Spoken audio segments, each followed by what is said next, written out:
আজকে সন্ধ্যাবেলায় বাসায় থাকা কিছু উপকরণ দিয়ে অনেক মজার মজার চপ বানালাম। চপগুলো যেমন মচমচে হয়েছিল তেমনি কিন্তু খেতে মজা হয়েছিল। আমি ফার্স্ট টাইম মরিচের চপ খেলাম, আর মরিচের চপটা তাও আমি নিজে হাতে বানিয়েছি। তো চলুন ভিডিওটি প্রথম থেকেই শুরু করা যাক। হ্যালো এভরিওয়ান, আসসালামু আলাইকুম। কেমন আছেন সবাই? আশা করি সবাই খুবই ভালো আছেন। আমিও আলহামদুলিল্লাহ অনেক ভালো আছি। বাজার থেকে অনেকগুলো ধনে পাতা এনেছে, তো তাই ভাবলাম ধনে পাতার চপ বানানো যাক। তো আমি প্রথমে ধনে পাতাগুলো খুব সুন্দর করে বেছে নিয়েছি, আর ভাবলাম রসুন যেহেতু আছে রসুনের চপটাও বানিয়ে ফেলি। তাই এখান থেকে আমি একটু শক্ত শক্ত আর ছোট ছোট দেখে বেশ কয়েকটা রসুন নিয়ে নিয়েছি, আর কয়েকটা কাঁচামরিচও নিয়ে নিয়েছি। আজকে ফার্স্ট টাইম কাঁচামরিচের চপ বানাবো।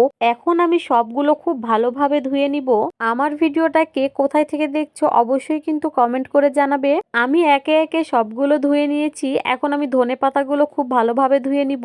কাঁচামরিচের চপ বানাবো। আমরা যেহেতু ঝাল খেতে পারি না, তাই কাঁচামরিচের ভিতরের যে ফলগুলো থাকে সেগুলো চাকু দিয়ে কাঁচামরিচের মাঝ বরাবর ফেরে ভিতরের ফলগুলো সব বের করে ফেলবো।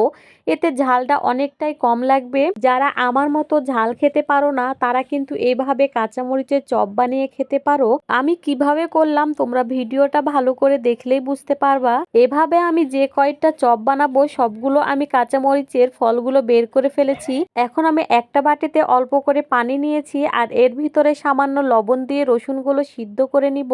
এইদিকে আমি চপ বানানোর জন্য সবকিছু রেডি করছি, আর আমার মেয়েকে অঙ্ক করতে দিয়ে এসেছি। সে অঙ্ক করতে বসেছে। তারপর তার সাথে কিছুক্ষণ গল্প করে আসার পরে দেখি আমার রসুনগুলো সিদ্ধ হয়ে গিয়েছে।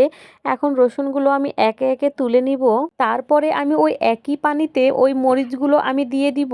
মরিচটা এভাবে কিছুক্ষণ ফুটিয়ে নিব, তাহলে মরিচের ভিতরে যা একটু ঝাল আছে সেটাও বেরিয়ে যাবে। মরিচটা খেতে তখন একদম ক্যাপসিকামের মতো লাগবে, একদমই ঝাল লাগবে না। এখন বেসনের একটা লিকুইড ডো করে নিতে হবে। তো এখানে আমি বেসন নিয়েছি, পরিমাণ মতো লবণ নিয়েছি, আর কর্নফ্লাওয়ার দিয়েছি। কর্নফ্লাওয়ার দিলে মচমচে হবে। কর্নফ্লাওয়ার পরিবর্তে আপনারা চাউলের ময়দাও দিতে পারেন। আর এখানে পরিমাণ মতো লবণ, হলুদ আর জিরার গুঁড়া দিয়ে খুব ভালোভাবে অল্প অল্প পানি দিয়ে মিশিয়ে নিতে হবে। আমি বেসনের লিকুইডটা করে নিয়েছি। এই লিকুইডটা যতটা ভালো হবে চপটা খেতে কিন্তু ততটাই মজা হবে। এখন একটি কড়াইয়ে অনেকগুলো তেল নিয়ে নিয়েছি, আর তেলটা খুব ভালোভাবে গরম করে নিতে হবে। প্রথমে আমি ধনেপাতার চপ দিয়ে শুরু করব, তাই আমি এখানে প্রথমে ধনেপাতার চপটা ভেজে নিচ্ছি। যেহেতু আমি কড়াইটা ছোট নিয়েছি তাই দুইটা দিব প্রথমে, দেখি দুইটা কেমন হচ্ছে, তারপরে বেশি লাগলে দিব। ধনেপাতার চপগুলো কিন্তু অনেক সুন্দর হয়েছে আর অনেক মচমচে হয়েছে।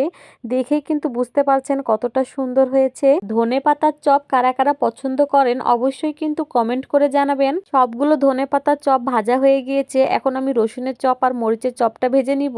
রসুনের চপটা একটু সময় নিয়ে ভাজতে হবে। রসুনের চপ আর মরিচের চপ আমি একসাথেই ভেজে নিয়েছি।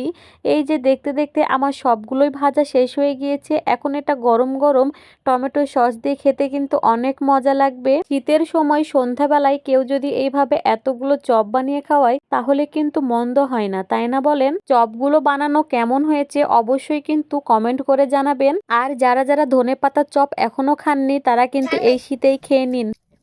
সবাই বলে ঝাল, কিন্তু ঝাল নাই।